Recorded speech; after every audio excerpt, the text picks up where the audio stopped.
Hello दोस्तों, माताओं, बहनों और भक्तों। आज नवमी है और नवरात्र का ये अंतिम दिन है। और आप लोग आज जानते हैं कि आज का जो दिन है वो समस्त सिद्धि प्राप्त होती है माँ की भक्ति करने से, माँ की सिर्फ पूजा करने से। मित्रों, अगर पूजा जो नहीं कर सकते हैं, सिर्फ इस कथा को सुनेंगे, उसके समस्त पापों का नाश हो जाता है और उसे मोक्ष की प्राप्ति होती है, ऐसा ब्रह्मा जी का कहना है। तो मित्रों, कथा शुरू करूं इसके पहले हम आपसे निवेदन करना चाहते हैं कि वीडियो को लाइक कर दीजिए। हेलो दोस्तों, मैं अपने गुरुदेव बागेश्वर बाबा के चरणों में दंडवत प्रणाम करता हूं। आप सभी को नमस्कार, प्रणाम, जोहार करता हूं। और मित्रों, सीधे लिए चलता हूं कथा की ओर। तो नवरात्रि व्रत कथा के अनुसार एक समय बृहस्पति जी ने ब्रह्मा जी के समक्ष चैत वो अश्विन मास के शुक्ल पक्ष में पड़ने वाले नवरात्र का महत्व जानने की इच्छा जताई। इन्होंने कहा कि इस व्रत का क्या फल है, इसे किस प्रकार किया जाता है, सबसे पहले इस व्रत को किसने किया, ये सब विस्तार से कहिए। बृहस्पति जी की प्रश्नों का जवाब देते हुए ब्रह्मा जी ने कहा, हे बृहस्पति, प्राणियों के हित की इच्छा से तुमने बहुत अच्छा प्रश्न किया है। जो इंसान मनोरथ पूर्ण करने वाली माँ दुर्गा, महादेव, सूर्य और नारायण का ध्यान करता है वो धन्य है। यह नवरात्र व्रत संपूर्ण कामनाओं को पूर्ण करने वाला है और साथ ही इस व्रत को करने से पुत्र सुख, धन सुख, विद्या सुख मिलता है। इस व्रत को करने से रोग दूर हो जाता है, घर में समृद्धि की वृद्धि होती है, बंध्या को पुत्र प्राप्त होता है, समस्त पापों से छुटकारा मिल जाता है। जो मनुष्य इस नवरात्र व्रत को नहीं करता वो अनेक दुखों को भोगता है। यदि व्रत करने वाला मनुष्य सारे दिन का उपवास ना कर सके, एक समय भोजन करें और 10 दिन बांधवों सहित नवरात्र व्रत की कथा का श्रवण करें, सिर्फ श्रवण करने से ही समस्त पापों की दूर होती है और वो मोक्ष की प्राप्ति भी उसकी होती है। हे बृहस्पति, जिसने पहले इस महाव्रत को किया वो कथा मैं तुम्हें सुनाता हूँ। ब्रह्मा जी बोले कि प्राचीन काल में मनोहर नगर में पीठर नाम का एक अनाथ ब्राह्मण रहता था। वो माँ दुर्गा का भक्त था। उसी संपूर्ण सतगुणों से युक्त सुमति नाम की एक अत्यंत सुंदर कन्या उत्पन्न हुई। वह कन्या अपने पिता के घर में अपनी सहेलियों के साथ क्रीड़ा करती हुई इस प्रकार बढ़ने लगी जैसे शुक्ल पक्ष में चंद्रमा की कला बढ़ती है। उसका पिता प्रतिदिन जब दुर्गा की पूजा करके होम क्या करता था, वह उस समय नियम से वहां उपस्थित रहती थी। एक दिन सुमति भगवती के पूजन में उपस्थित नहीं हुई। उसके पिता को पुत्री की ऐसी असावधानी देखकर क्रोध आया और वह पुत्री से कहने लगा, रे दुष्ट पुत्री, आज तूने भगवती का पूजन नहीं किया, इस कारण मैं किसी कुष्ठ रोगी या दरिद्र मनुष्य के साथ तेरा विवाह करूंगा। पिता की ये बात सुनकर सुमति को बड़ा दुख हुआ और पिता से कहने लगी, हे पिता, मैं आपकी कन्या हूँ तथा सब तरह आपके अधीन हूँ। जैसी आपकी इच्छा हो वैसा ही करो, चाहे राजा से, चाहे कुष्ठी से, चाहे दरिद्र से, जिसके साथ चाहो मेरा विवाह करना चाहो कर दो, पर होगा वही जो मेरे भाग्य में लिखा है। क्योंकि कर्म करना मनुष्य के अधीन है पर फल देना ईश्वर के अधीन है। कन्या की निर्भयता से कहे हुए वचन सुन उस ब्राह्मण ने क्रोधित हो अपनी कन्या का विवाह एक कुष्ठी के साथ कर दिया और अत्यंत क्रोधित हो पुत्री से कहने लगा, हे पुत्री, अपने कर्म का फल भोगो, देखें भाग्य का भरोसे रहकर क्या करती हो। पिता के ऐसा कटु वचनों को सुन सुमति मन में विचार करने लगी, अहो मेरा बड़ा दुर्भाग्य है जिससे मुझे ऐसा पति मिला। इस तरह अपने दुख को विचार करती वह कन्या अपने पति के साथ वन में चली गई और ड्रावने कुशा युक्त उस निर्जन वन में उन्होंने वो रात बड़े कष्ट से व्यतीत की।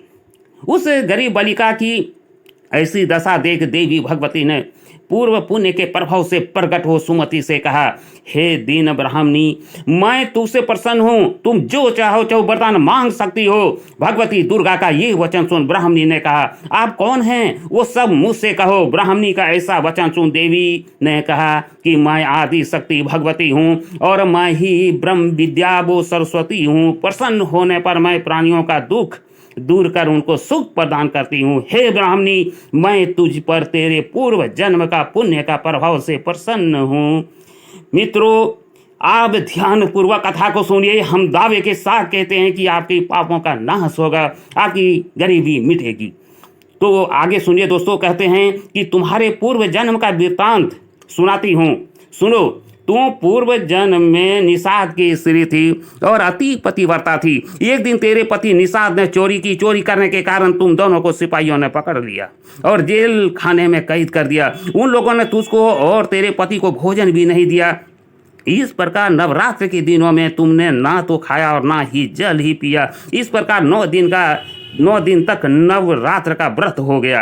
हे ब्राह्मणी, उन दिनों में जो व्रत हुआ उस व्रत के प्रभाव से प्रसन्न होकर मैं तुझे मनोवांछित वर देती हूँ। तुम्हारी जो इच्छा है सो मांगो।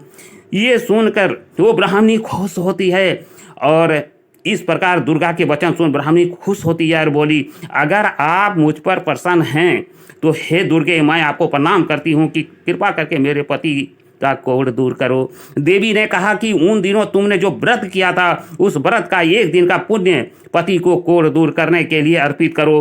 उस पुण्य के प्रभाव से तेरा पति ठीक हो जाएगा। इस प्रकार देवी की वचन सुन वह ब्राह्मणी प्रसन्न हुई और पति को निरोग करने की इच्छा से जब उसने तथास्तु ठीक है ऐसा वचन कहा, तब उसके पति का शरीर भगवती दुर्गा की कृपा से कुष्ठ रोग से रहित हो गया। वह ब्राह्मणी पति को देख देवी की स्तुति करने लगी कि हे दुर्गे, आप दुर्गति को दूर करने वाली, तीनों लोगों को संताप हारने वाली और समस्त दुखों को दूर करने वाली, रोगी मनुष्य को निरोग करने वाली, प्रसन्न हो मनोवांछित वर देने वाली और दूसरों को नाश करने वाली जगत की माता हो। हे अम्बे, मुझ नी अपराध अवला की को मेरे पिता से कुष्ठी मनुष्य के साथ विवाह कर घर से निकाल दिया। पिता से इसके निर्जन वन में विचरण कर रही हूँ। आपने मेरा इस विपदा से उद्धार किया है। हे देवी, आपको प्रणाम करती हूँ, मेरी रक्षा करो। उस ब्राह्मणी की ऐसी स्तुति सुन देवी प्रसन्न होती है और ब्राह्मणी से कहा, हे ब्राह्मणी, तेरे उदालय नामक अति बुद्धिमान धनवान कीर्तिवान पुत्र शीघ्र उत्पन्न होगा। ऐसा वर देकर देवी ने ब्राह्मणी से फिर कहा कि और जो कुछ तेरी इच्छा है वह मांग ले। सुमति ने कहा, हे भगवती दुर्गे, अगर आप मुझ पर प्रसन्न हैं तो कृपा कर मुझे नवरात्र व्रत की विधि को विस्तार पूर्वक समझाएं।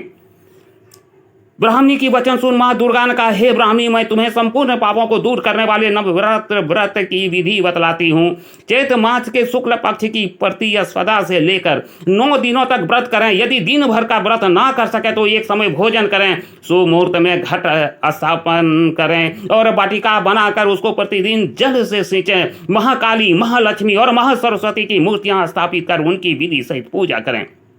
बिजोरा के फल से अर्घ्य देने से रूप की प्राप्ति होती है और जयफल से अर्घ्य देने पर कीर्ति और दाग से कार्य की सिद्धि होती है और आंवले से सुख की प्राप्ति होती है। केले से अर्घ्य देने से आभूषण की प्राप्ति होती है। इस प्रकार पुष्पों व फलों से अर्घ्य देकर व्रत समाप्त होने पर 90 दिन विधि विधान हवन करें।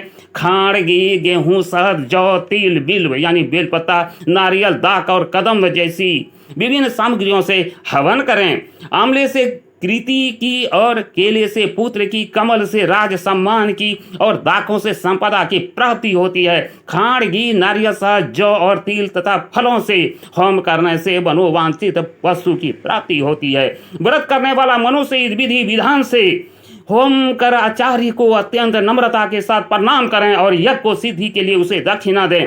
इस प्रकार बताई हुई विधि के अनुसार जो व्यक्ति व्रत करता है उसका सब मनोरथ सिद्ध होते हैं। इसमें तनिक भी संदेह नहीं है।